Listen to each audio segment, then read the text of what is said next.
1974년 3월 플로리다에 살고 있는 배치 가족에게는 아주 특별한 일이 일어났습니다.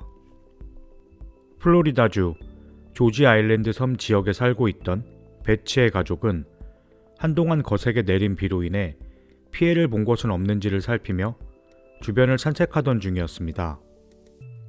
이끼가 가득했던 나무들 사이에서 유난히 반짝거리는 공을 하나 발견했는데 볼링공 정도 크기에 무게가 꽤 나가는 매끈한 금속으로 된 구체였습니다. 특이한 점은 작은 삼각형 모양이 각인되어 있었습니다. 뭔가 흥미로워 보였던 배치의 가족은 그 구체를 집으로 가지고 왔습니다. 주위 환경과 어울리지 않았기 때문에 혹시 16세기경 스페인과의 전쟁에서 사용된 포탄인가라고 생각을 했었다고 합니다. 구체를 집으로 가지고 온 후 얼마 지나지 않아 배치의 가족은 놀라운 일을 경험하게 됩니다. 배치의 아들이 기타를 연주하고 있었는데 구체는 이상한 소리를 내며 스스로 굴러다니기 시작했습니다. 너무 놀랐던 배치는 움직임을 지켜보던 중 한 가지 실험을 해보게 되는데 구체를 테이블 위에 올려놓았는데 테이블 밑으로 떨어지지 않고 테이블 위에서만 스스로 움직였습니다. 구체는 스스로 진동을 하거나 오르간과 같은 소리를 냈고 테이블 위에서 굴려보면 가장자리까지 굴러가다 다시 중앙으로 돌아왔습니다. 그리고 공은 굴렸던 사람에게 다시 굴러갔습니다.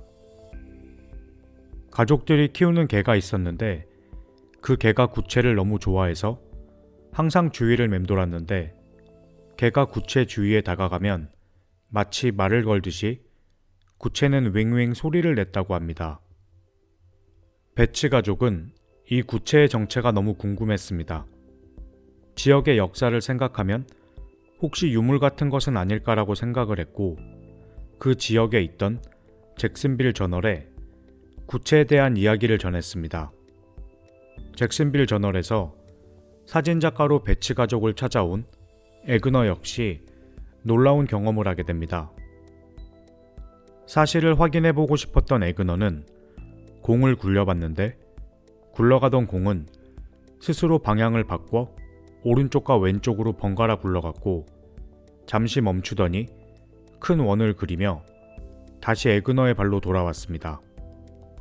배치 가족의 신비한 구체 이야기가 알려지자 언론에서는 미스테리 구체는 어디에서 온 것인가, UFO는 아닐까라며 헤드라인 기사가 실리게 되고 갑작스레 배치 가족은 많은 사람들의 관심을 받게 됩니다. 오메가-1 연구소의 칼 윌슨 박사는 구체의 검사를 6시간 정도 진행했고 구체는 강력한 자기장을 가지고 있고 무전 신호를 전송하고 있다고 발표를 했습니다. 그 이야기는 사람들을 더욱 자극하게 되었고 언론뿐 아니라 과학연구소, 미 해병대와 나사, 심지어 항공현상 연구기구인 APRO의 UFO 수사관도 배치 가족의 집을 방문하여 구체 연구를 해보기를 원했습니다. 갑자기 너무나 많은 관심을 받게 되자 배치 가족은 당황을 하게 되고 구체의 소유권을 잃게 될까봐 걱정을 하게 됩니다. 배치 가족은 갑작스런 관심으로부터 벗어나고 싶었으나 구체는 이상한 소리를 내거나 문을 쾅 하고 닫히게 하는 등 뭔가 변칙적인 모습을 보이게 되며 배치 가족은 직접 군에 조사를 의뢰를 합니다. 처음 구체의 조사를 해군에서 진행을 하였으나 해군의 엑스레이 기계로는 구체의 내부를 확인할 수가 없었습니다. 해군은 구체의 조사를 전문 연구소에 의뢰를 했고 구체는 과학자들에 의해 조사를 받게 됩니다. 구체는 스테인리스 스틸로 만들어졌는데 내부에는 적어도 2개의 물체가 더 있는 것으로 확인이 되었습니다. 겉은 매끄러웠으며 오직 3mm 정도의 작은 삼각형 무늬만 가지고 있는 볼링공 크기에 무게는 10kg 정도였습니다. 그리고 연구 결과 0.5인치 두께의 껍질과 같은 표면을 가졌는데 인치당 5만 킬로그램의 압력을 견딜 수 있다고 전했습니다. 해군 측은 구체가 폭발물은 아닌 것으로 판명을 내렸고 구체를 다시 배치 가족에게 돌려줍니다. 배치 가족은 구체가 외계의 기술로 만들어진 게 아니냐고 묻자 해군 측 역시 보다 자세한 연구를 위해 구체를 잘라보자고 제안하지만 배치 가족은 이를 거절합니다.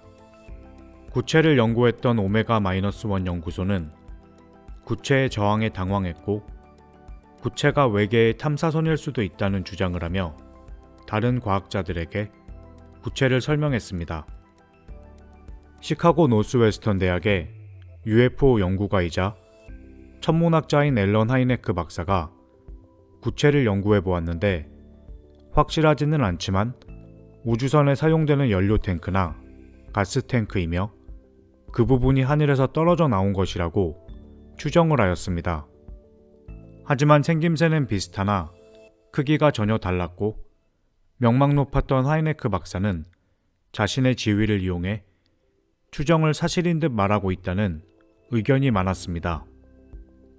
구체의 모양은 특별함이 없었기 때문에 파이프 관을 구부릴 때 사용되는 맨드릴 공이다라는 의견도 있었고 외계 비행선의 정찰 위성이라는 등 여러 궁금증을 남기게 됩니다. 그렇게 시간이 지나며 배치 가족과 신비한 구체는 서서히 대중에게 잊혀져 갑니다. 15년이 지난 어느 날 로틸 로빈슨이라는 사람이 자신이 구체를 소유하고 있다며 사실 구체는 대형 파이프의 체크밸브였다라고 주장을 하며 그가 가진 구체를 공개하지만 배치의 구체와는 전혀 다른 구체였습니다. 자신이 배치의 구체를 소유하고 있다는 많은 사람들이 나타났지만 모두 다 거짓이었습니다. 배치 가족은 더 이상 구체에 대한 연구를 원하지 않았고 신비한 구체 역시 그렇게 사라지게 됩니다. 가족의 마지막 인터뷰에선 더 이상 구체에 관한 언급은 할 수가 없으며 갑자기 받게 된 관심에서 벗어나고 싶다고 말했습니다.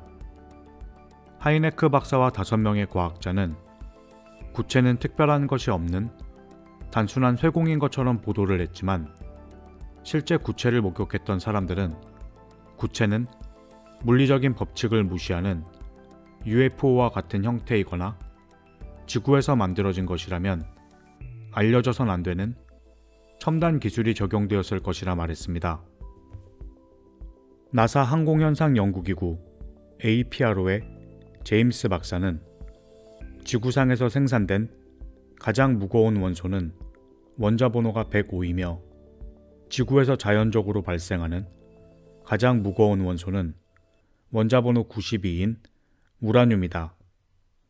하지만 이 미스터리 구체는 원자번호가 140보다 높았으며 만약 구체를 자르거나 구멍을 내려 했다면 원자폭탄처럼 폭발했을 것이라 했습니다.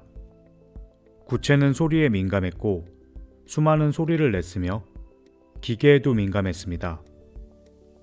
구체는 밀도가 다른 3개의 물질로 이루어졌으며 금속은 스테인레스 스틸과 비슷했지만 지구에서는 사용하지 않는 금속이 섞여 있었습니다. 구체는 진동을 하고 스스로 방향을 바꿀 수 있었고 멈추지 않고 12분을 굴렀으며 구체를 굴린 사람에게 되돌아올 수 있었습니다. 그리고 제임스 박사는 구체는 지구 너머에서 온 무언가일 수도 있다고 했습니다. 배치 가족이 가지게 됐던 이 미스터리한 구체는 무엇이었을까요? 오늘 제가 준비한 영상은 여기까지입니다. 시청해주셔서 감사합니다.